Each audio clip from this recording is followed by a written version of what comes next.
یہ موذی مرض جو اس وقت پوری دنیا کے اوپر خوف و ہراس پھیلائے ہوئے ہے، اس کے خوفناک سائے میرے وطن پاکستان کے اوپر بھی ہیں۔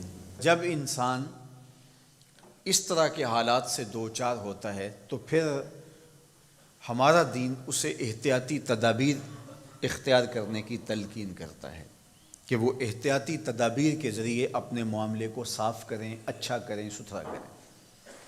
اور آج محکمہ صحت کی جانب سے جو جاری ہدایات ہیں ان کو آپ پڑھیں اور اس کے مطابق آپ عمل پیرا ہوں، تو اس میں جو نمایاں ہدایت ہے وہ یہ ہے کہ بار بار اپنے ہاتھ دھوئیں، بار بار آپ کلی کریں، ناک میں پانی ڈالیں، اپنے چہرے کو دھوئیں۔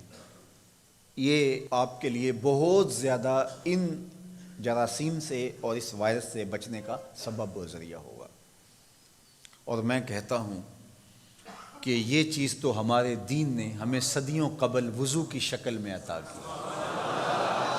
صدیوں قبل وضو پر وضو کرنا ہمارے دین نے ہمیں سکھایا ہے۔ نماز کے لیے وضو شرط ہے، اور وہ ایک وضو بھی اگر آپ کا 5 نمازوں کے لیے کفایت کرتا ہے تو ٹھیک ہے، لیکن اگر تم ہر نماز کے ساتھ نئے سرے سے وضو کرو، وضو کے باوجود وضو کرو، تو یہ وائرس سے نجات کا ایک ایسا نسخہ ہے جو صدیاں قبل آمنہ کے لال نے ہمیں عطا کیا۔ تو یہ ہمارا دین ہمیں سکھاتا ہے۔ میں کہتا ہوں کہ سائنس آج بھی سوالی بن کے محمد کی چوکھٹ پہ کھڑی ہے، حضور کی دہلیز پہ کھڑی ہے۔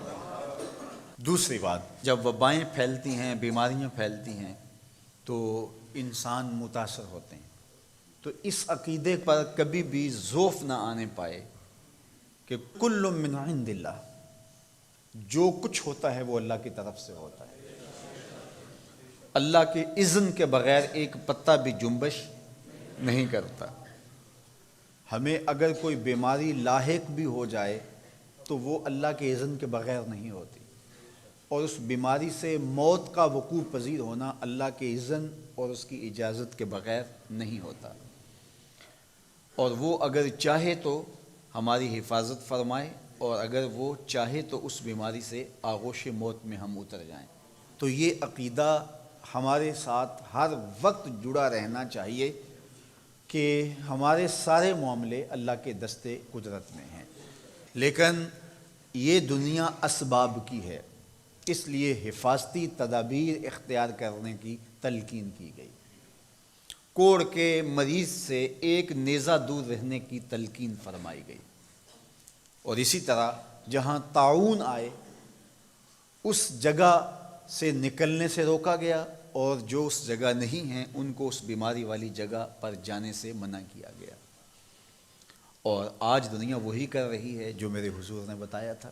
شہر لاک ڈاؤن ہو رہے ہیں، ملک لاک ڈاؤن ہو رہے ہیں، تو یہ حضور نے بتایا تھا کہ اس سے بیماری کا پھیلاؤ رک جاتا ہے۔ تیسری بات کہ جب وبائیں اور بیماریاں آئیں تو حفاظتی تدابیر بھی اختیار کریں، اور اس کے ساتھ ساتھ اللہ کے حضور دعائیں کریں۔ مختلف بیماریوں کی معصور دعائیں احادیث میں موجود ہیں جو آج سوشل میڈیا کے ذریعے آپ تک پہنچ رہی ہیں۔ حضرت امام شافعی علیہ رحمہ اپنی ساری زندگی کا خلاصہ اور نچوڑ بیان کرتے ہیں۔ ما رأیت انفع للوباء من التسبیح، فرماتے ہیں کہ جب وبائیں پھیل جائیں تو اللہ کی تسبیح سے بہتر اس کا علاج کوئی آج تک میں نے دیکھا ہی نہیں۔ جب وبائیں پھیل جائیں تو اللہ کی تسبیحات کے کلمات بولو تو وبائیں تمہارا نقصان نہیں کر سکتی۔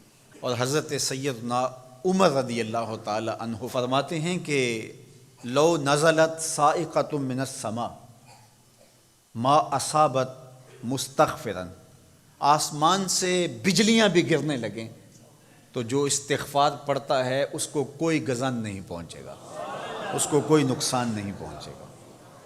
تو کثرت کے ساتھ استغفار کیجئے، کثرت کے ساتھ اللہ کی تسبیح بولیے، اور اس کے حضور رجوع کیجئے، توبہ کیجئے، اور صدقہ کثرت کے ساتھ کیجئے۔ اور اللہ کے پاکیزہ گھروں میں آ کر کے آپ اس کے حضور دعائیں، التجائیں اور تمنائیں کیجیے۔ حضرت محمد بن عبد الرحمن القرشی فرماتے ہیں کہ 7ویں صدی ہجری میں مصر میں ایک طاعون پھیلا جس سے اموات ہونے لگی اور روز جنازے اٹھتے تھے۔ لوگ گھروں میں تھے تو بیماری گھروں پہ دستک دیے بغیر داخل ہوتی تھی اور جنازے اٹھتے تھے، لوگ پریشان ہو گئے۔ تو کہتے ہیں جب حالات قابو سے باہر ہو گئے تو ہم اپنے بچوں کو لے کر، اپنی بیویوں کو لے کر اللہ کے گھروں میں پناہ لی۔ تو کہا جب اللہ کے گھروں میں ہم نے پناہ لینا شروع کی تو اللہ نے ہماری حفاظت فرمائی۔ تو مسجدیں اللہ جل شانہ کے پاکیزہ گھر ہیں، اور مسجدوں کے اندر اس کے حضور آ کے رجوع کریں، گڑ گڑائیں، معافی مانگیں۔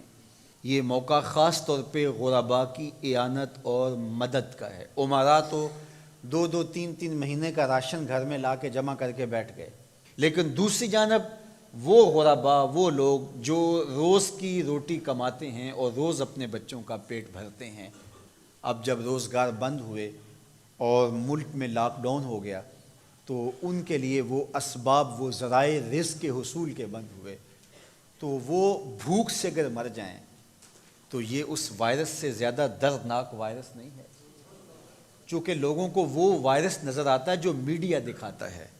تھر کے اندر کتنے لوگ بھوک نامی وائرس سے مر رہے ہیں۔ اس لیے صدقہ و خیرات کیا جائے، معصورہ دعائیں پڑھی جائیں، خوف زدہ ہونے کی بجائے حفاظتی تدابیر اختیار کی جائیں، اور کثرت کے ساتھ استغفار کیا جائے، اور کثرت کے ساتھ اللہ کی تسبیح پڑھی جائے، تو انشاءاللہ اللہ ہماری حفاظت فرمائے گا۔